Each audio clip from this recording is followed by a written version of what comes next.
Have you ever felt a need for quiet that's so deep it feels less like a choice and more like, well, a need for air? Today, we're diving into that feeling, the essential inner call for offline quiet, not as some fancy luxury, but as a core part of coming back home to ourselves. For a lot of us, taking time away can feel like this huge indulgence, something you have to earn. But what if that's not what's going on at all? What if silence isn't a treat?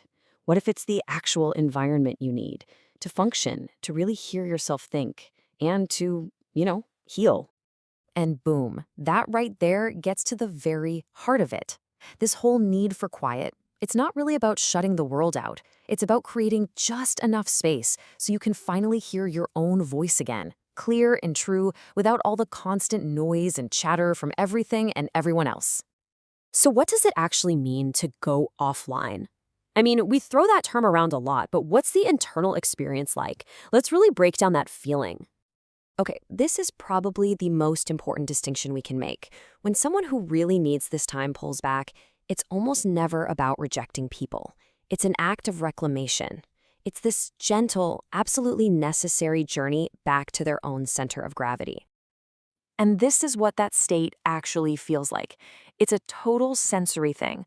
All that external noise just fades away, and suddenly you can feel your own rhythm again. Your mind, which has been gripping so tightly onto everything, finally gets a chance to just untangle. It's that feeling of just being, without the constant work of performing or responding or just trying to exist in a really loud world. Now, you might be thinking, hey, I take breaks, I meditate for 10 minutes, I go for a quick walk. And look, those things are amazing, but they often work on a totally different level. It's really the difference between just surviving and actually healing. So here's the key difference, right? Short breaks are like battlefield medicine. They're triage. They help you get through the immediate stress of the day. They're all about survival.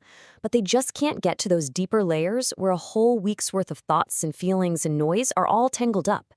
Real offline time, that's what lets all that built-up tension finally melt away. And this reframes the whole thing, doesn't it? It's so easy to call this kind of withdrawal escapism, but it's literally the opposite. You're not running from your life. You're running a deep diagnostic and a full repair sequence so you can get back to it, but better. So where is all this tension and noise even coming from? Well, here's the kicker. It's not just from bad stuff. Even the most positive, loving interactions we have carry this invisible weight. I mean, really think about it. Even the kindest chat requires something from you. Every single time you talk to someone, you're lighting up this huge part of your brain. You're listening, thinking, crafting a response, managing their feelings. And in every one of those moments, no matter how tiny, you are giving away a little piece of your energy. It might be just a speck, but it's this constant, steady stream flowing out of you all day long. And over a day or a week, all those tiny little pieces, they add up. They form this cumulative weight that you might not even realize you're carrying around until you feel like you're about to collapse. Let's break that weight down. What is it really? It's all the tiny decisions you make. It's all the emotions you process. Not just yours, but everyone else's too. It's the expectations you're trying to manage. And oh yeah, it's that constant low-hum pressure to just be okay, even when you're really not. It's the invisible labor of just being a person in the world.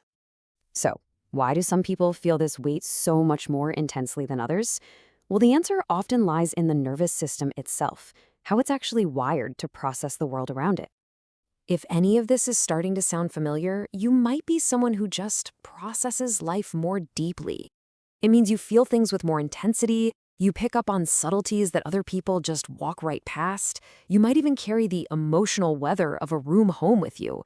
Your mind is always on, always analyzing, always feeling. And hey, that's not a flaw, it's just a different operating system.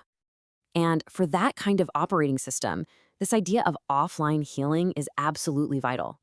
It's the act of giving your nervous system permission to just stop, to stop being on high alert, to stop bracing for the next email, the next conversation, the next emotional wave. It's giving yourself permission to finally, truly rest. And that's why it isn't distancing. When a person who processes things deeply goes quiet, they are not pushing you away. They are performing a necessary biological function. They're healing their overstimulated brain in the only way it knows how, by turning the input down to zero. So, this brings us to the whole point of it all. It's not just about the retreat, is it? It's about the return. What do you actually gain by stepping away for a bit? So, what does this actually look like? Well, think of it like creating an offline sanctuary. This isn't about being lazy, it's a very purposeful retreat. First, you just retreat and give yourself space to untangle. Then you intentionally disengage. No big decisions, no heavy conversations. You consciously make a choice to release the need to hold anyone else's feelings for a while. And finally, you just breathe and let your own inner world expand into that quiet space you've made. I love this because it completely flips the perspective. Going offline isn't about building a wall and slamming a door on the world. No way! It's about opening a different door, one that leads inward to a part of yourself that really needs your attention. And this is the payoff. This is why it's so vital. You don't come back the same person who left. You return clearer because your thoughts have finally unspooled. You return calmer because your nervous system has had a chance to regulate. You return feeling more whole, reconnected to who you are. And you come back to your life and your people with a much, much steadier heart. So it really leaves us with this question. We all get lost in the noise sometimes. We all feel that weight. The real question isn't if we need to retreat, but how we do it. Whether it's for an hour, a day, or a whole weekend, how do you create that sacred space you need to return to yourself?